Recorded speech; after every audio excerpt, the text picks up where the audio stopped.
مولانا فرماتے ہیں کہ جس جگہ عیسیٰ ابن مریم ریاضت و عبادت کرتے تو آپ پوری رات جو محنت کرتے تو صبح آپ کے دروازے کے باہر اندھے، لولے، لنگڑے، برس والے، جذام والے ایسی قطار در قطار آ کے بیٹھ جاتے.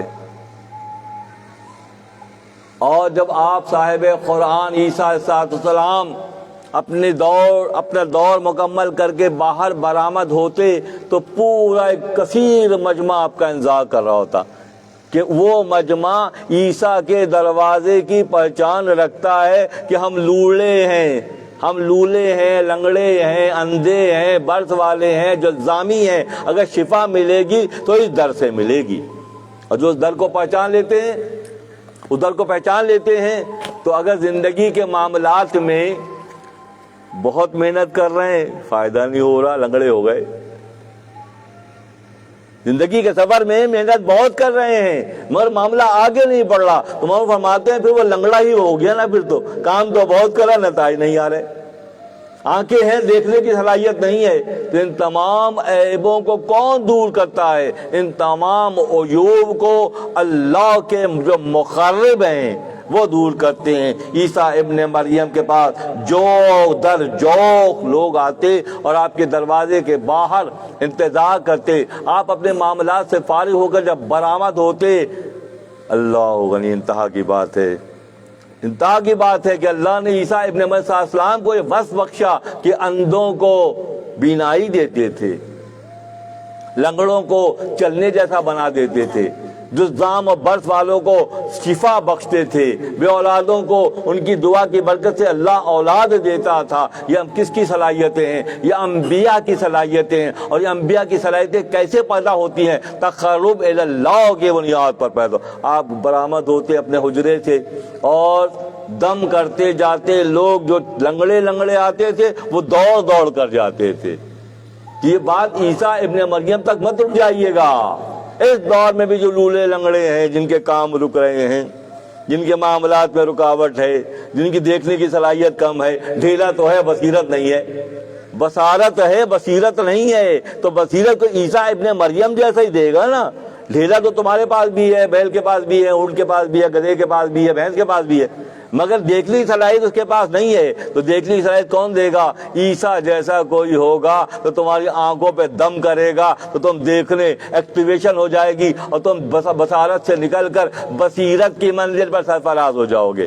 آپ دم فرماتے اور جتنی بھی خرابیاں ہوتی آپ فرماتے اللہ فضل فرمائے گا. کیا طریقہ ہے اہل اللہ کے؟ طریقہ دیکھیں کیسا ہے کہ دم کرتے اور کیا فرماتے؟ یہ فرماتے کہ اللہ فضل فرمائے گا. کب کہا کہ ہم کرتے ہیں؟ کب کہا کہ ہم کرتے ہیں؟ وہ کرتا ہے. کہ مولانا فرماتے ہیں کہ یہ جو بکریاں ہیں وہ دوست اور دشمن کو پہچانتی ہیں. مثال بکریوں سے دے رہے ہیں کہ جب بھیڑیے یا شیر آتا ہے تو بکریاں اپنے آپ کو بچا لیتی ہیں. تم کیسے سو رہے ہو، خطرات تمہارے سر پہ منڈلا رہے ہیں، تم ناشکری کی بنیاد پہ گرفت میں آئے ہوئے ہو، تمہاری سمجھ میں نہیں آ رہا کہ ہم کیا کریں.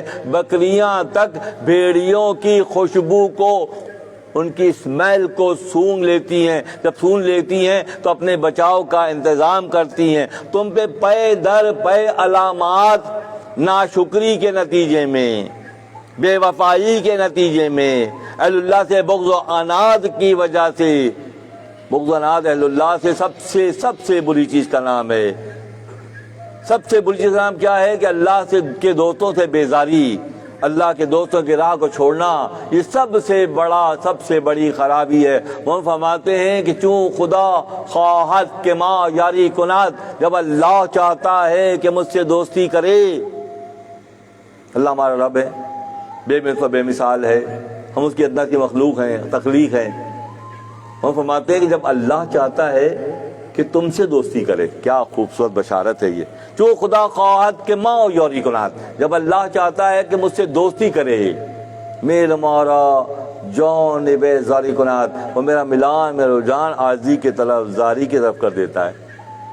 یہ اللہ کی نوازش کا ایک سلسلہ ہے کہ عاجزی و انکساری اللہ کی نوازش ہے. جو خدا خواہد کے ماں یاری کنات, جب اللہ چاہتا ہے کہ مجھ سے دوستی کرے, میل مورو جانب زاری کنات, کہ میرا ملان میرا رجحان عاجزی کی طرف, انکساری کی طرف, سادگی کی طرف, وفا کی طرف موڑ دیتا ہے. جو خدا خواہد کے پردہ کس درد, اور جب اللہ ارادہ کرتا ہے کہ کسی کا پردہ کھول دے, درد کہتے ہیں فارسی میں پھٹ جانے کو, پھاڑ دینے کو. جب اللہ ارادہ کرتا ہے کہ تمہارے جو خدا خواہد کے پردہ کس درد, کسی کا پردہ جب کھولنا اللہ چاہتا ہے تو کیا کرتا ہے, میلش اندر تھا نئے پاکاں برت, کہ پاک لوگوں کی تنقید میں مصروف کر دیتا ہے. پکڑ اللہ کی جانب سے ہے نا, اللہ کل شین قدیر کی جانب سے ہے نا پکڑ. ہر چیز فراخی بھی اس کی طرف سے ہے, کشاد بھی اس کی طرف سے ہے, اور گرفت بھی اس کی طرف سے ہے. جب خدا ارادہ کرتا ہے کہ کسی کو نوازنا ہے تو اس کی طبیعت میں عاجزی انکساری پیدا کر دیتا ہے. وہ تمام کمال کے باوجود بھی سادگی سے رہتا ہے. اور دوسری جانب جب اللہ کسی کو پکڑنے کا ارادہ کرتا ہے, میرش اندر تھا نہ یہ پاکاں برت, کہ پاک لوگوں کی تنقید میں دیکھیں. ایسا دوست تلاش کرو, بہت اوپر کی بات ہے. کہتے ہیں ایسا دوست تلاش کرو. اگر تم نے عیسیٰ کو دوست بنایا, یعنی کہ آگے سے آگے کی منزلیں ہیں. عیسیٰ کو بنایا دوست تو وہ چوتھے آسمان پہ چلے گئے, اور تم نے قارون کو دوست بنایا تو زمین میں چلا گیا. تم اپنی ذہن کو وسعت دو, اس سے آگے بڑھنے کی بات کرو. جو عیسیٰ کے رب ہیں اس کو پہچانو, جس نے قارون کو زمین میں دھسا دیا اس سے نسبت جوڑو. جب تم ایسا کرو گے تو تم حق کو پہچاننے جیسے ہو جاؤ گے. کیا خوبصورت بات ہے. میں کہہ رہا ہوں تیسرے دفتر میں باتیں بہت اوپر چلی جائیں گی. پھر تو عام معاشرے میں نہیں ہے. ہم لوگ جمود کا شکار ہیں, ہم رکے ہوئے لوگ ہیں. اللہ کو پہچاننے کی دعوے تو کرتے ہیں, اللہ کی پہچان کا کوئی ہمارے اندر کوئی بو باس نہیں ہے, کوئی خوشبو نہیں ہے. اللہ کو پہچاننے کا حق جب ہی ادا ہوگا کہ ہم ان ساری باتوں کو سمجھیں گے. اگر عیسیٰ جیسا بھی دوست بنا لیا تم نے, وہ تم سے جدا ہو جائیں گے, چوتھے آسمان پہ چلے جائیں گے. اور اگر تم نے قارون کو اپنا دوست بنایا تو خدا انہیں زمین میں دھسا دے گا. تم ایسا کرو, ان دونوں باتوں کو سمجھ کے اس کو دوست بناؤ جو حی القیوم ہے, جو اللہ تبارک و تعالیٰ کی ذات مبارک ہے. جب تم ان سے جڑ جاؤ گے, اللہ سے جڑ جاؤ گے, تو پھر معاملہ کیا ہوگا, جو خدا سے جڑ گیا وہ پھر شر سے بچ گیا. جو خدا سے جڑ گیا وہ شر سے بچ گیا, وہ نقصان سے بچ گیا, وہ ہر قسم کی تنگی پریشانیوں سے بچ گیا. یہ مائی جو مائیت ہے اللہ کی مائیت ہے, اللہ سے تعلق ہے. ربی مائی, اللہ میرا رب میرے ساتھ ہے, میرا رب میرے ساتھ ہے کا ورد کرتے ہیں. تو مائیت جب پختہ ہوتی ہے, جب یہ کیفیت پختہ ہوتی ہے اور اللہ سے تعلق کی کیفیت پختہ ہو جاتی ہے, تو پھر کیا ہوتا ہے, مان تو شدام تو مان شدی, مان تھان شدام تو جان شدی, کس نگویت بود دی, مان دیگرم تو دیگری. جو اللہ سے جڑ جاتے ہیں, معیت کی کیفیت میں آ جاتے ہیں, تو پھر کیا ہوتا ہے, جو زبان سے نکالتے ہیں اللہ پورا کرتا ہے. دوئی ختم ہو جاتی ہے. دوئی جبھی تک ہے جب تک یہ تکبر ہے, خود پسندی, انانیت ہے, اپنے آپ کو الگ اور رب کو الگ نہیں. جب خطرہ سمندر سے مل جاتا ہے تو پھر سمندر ہوتا ہے. یہاں سے ایک بالٹی پانی بھریں, گاڑی میں بیٹھ کے لیفٹن پہ جائیں, اور لیفٹن پہ جا کے اس پانی کو سمندر میں ڈال دیں. اب وہ بالٹی والا پانی نہیں ہے بلکہ وہ سمندر ہے.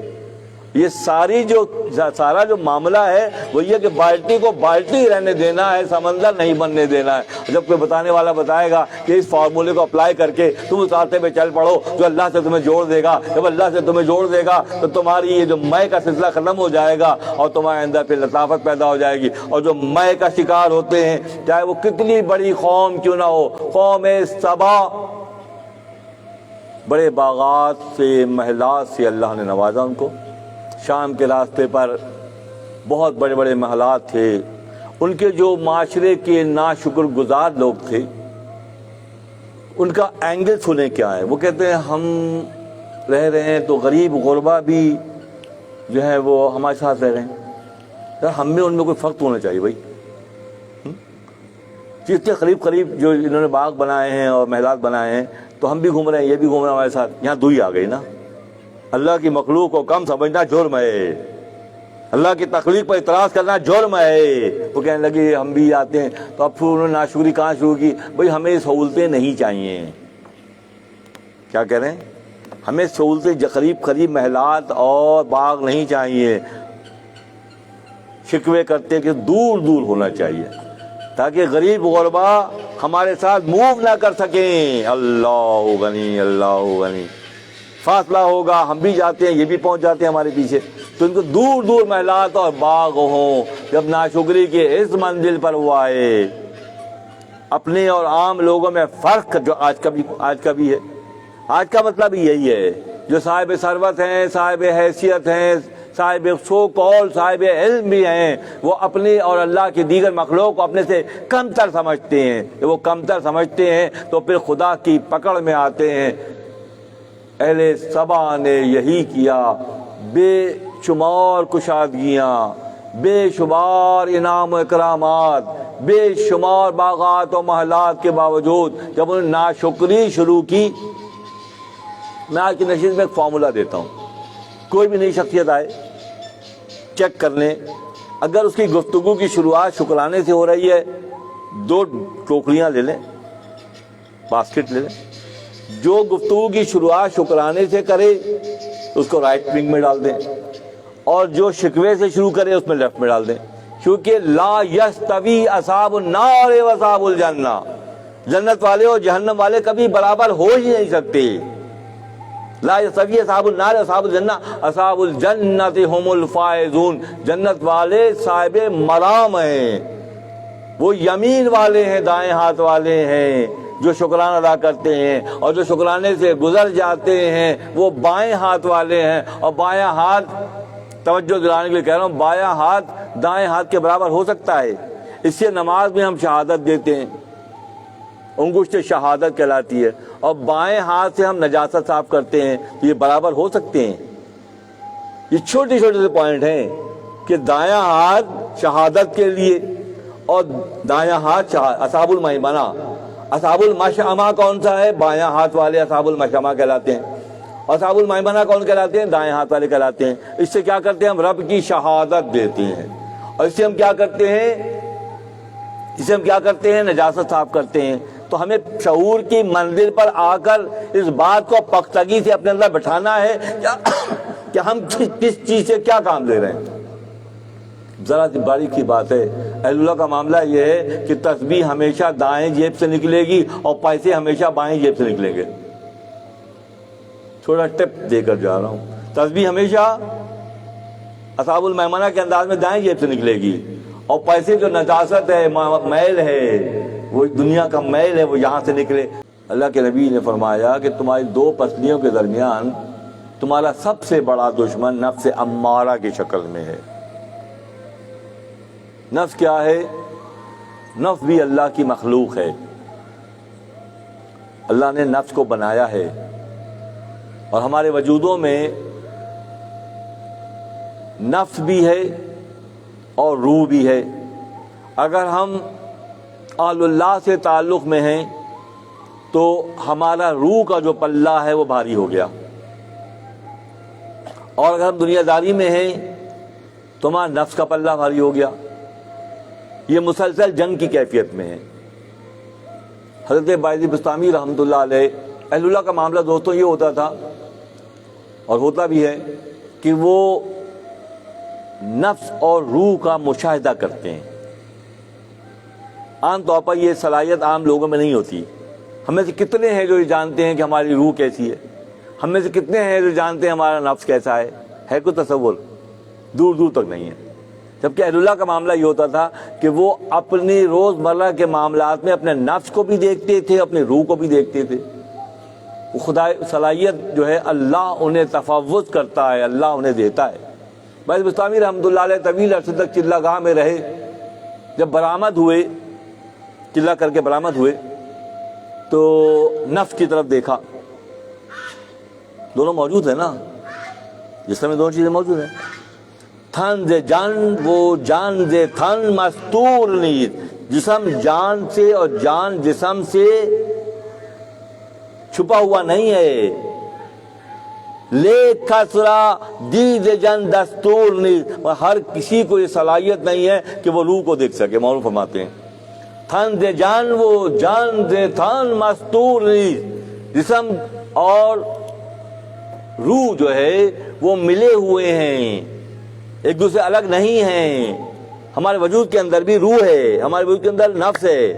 اب جب للہی سسٹم پہ چلیں گے تو روح مضبوط ہوگی، اور دنیاوی معاملات پہ چلیں گے تو نفس مضبوط ہوگا۔